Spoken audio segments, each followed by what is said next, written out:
আগ দশম শ্লোকের অর্থ শুনে দিয়া মন, সেই তো পুরুষ অনন্ত ব্রহ্মাণ্ড সৃজিয়া, সবে অণ্ডে প্রবেশিয়া বহুমূর্তি হইয়া। প্রভু বলছে দশম শ্লোকের অর্থ তিনি পুরুষ, তিনি অনন্ত বিশ্ব ব্রহ্মাণ্ডের একমাত্র পুরুষ। প্রত্যেক জীবের অণ্ডরূপে তিনি অণ্ডে প্রবেশ করিয়া বহুমূর্তি রূপে হইয়া অবতীর্ণ হন। ভিতরে প্রবেশী দেখে সবই অন্ধকার, রহিতে নাহিক স্থান করিল বিচার। নিজ অঙ্গে শ্বেত জল করিয়া সৃজন, সেই জলে কইল অর্ধ ব্রহ্মাণ্ড বরণ। ব্রহ্মাণ্ড প্রমাণ পঞ্চ কোটি যোজন, আয়াম বিস্তার হরে দুই একশম। আগ জলে ভরি অর্ধ তাহা কইল নিজ বাস, আর অর্ধ কইল 14 ভুবনে প্রকাশ। তাহাই প্রকট হইল বিষ্ণু বৈকুণ্ঠ নিজ ধাম, যে শেষ শয়ন জলে করিল বিশ্রাম। প্রভু নিজে সেই জল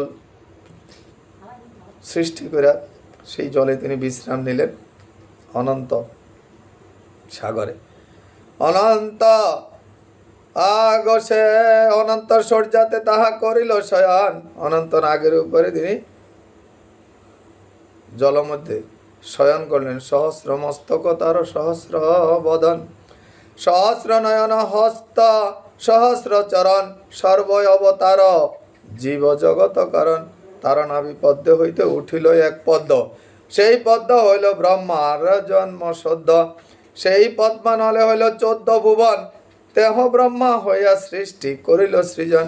বিষ্ণুরূপ হইয়া করে জগত পালনে, গুণাতীত বিষ্ণু স্পর্শ নাহি মায়া গুণে। রুদ্র ধুবু রূপ ধরি করে জগত সংহার, স্থিতি সৃষ্টি স্মৃতি প্রলয় ইচ্ছায় যাহার।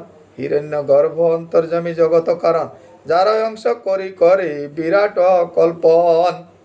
হেন নারায়ণ যার অংশের অংশ, সেই প্রভু নিত্যানন্দ সর্ববতংশ। অবতংশ কর্ণভূষণ অর্থাৎ শ্রেষ্ঠ। নিত্যানন্দ মহাপ্রভু সেই অবতারের শ্রেষ্ঠ অবতার বলছে। সর্ব অবতংশ শব্দের অর্থ কর্ণভূষণ অর্থাৎ শ্রেষ্ঠ। আগ দশম শ্লোকের অর্থ কইল বিবরণ, একাদশ শ্লোকের অর্থ শুনা দিয়া মন।